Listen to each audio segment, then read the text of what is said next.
Sophia Vyomika సింగే ఆదర్శం. ఆంధ్ర ప్రజల కోసం అలు పెరగని పోరాటం చేస్తామంటూ ప్రతిజ్ఞ చేశారు వైసీపీ మహిళా నేతలు.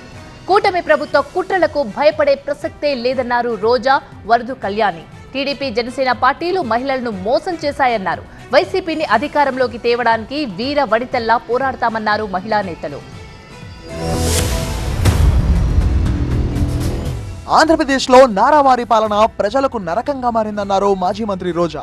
ఈ పాలనను అంతమొందించే వరకు మహిళలు పోరాడాలని పిలుపునిచ్చారు. మహిళలను వేధించిన వాళ్లందరి పేర్లను బ్లూ బుక్ లో రాస్తామన్నారు రోజా. తప్పుడు కేసులు పెట్టి వేధించిన వాళ్లను జగనన్న 2.0 పాలనలో వడ్డీతో సహా తిరిగిచ్చేస్తామన్నారు రోజా. వైఎస్ జగన్ ప్రతి మహిళ గర్వపడేలా రాష్ట్రాన్ని పాలించారన్నారు ఆమె. మహిళలకు ఇచ్చిన హామీలను కులం, మతం, పార్టీ చూడకుండా అమలు చేశారన్నారు రోజా.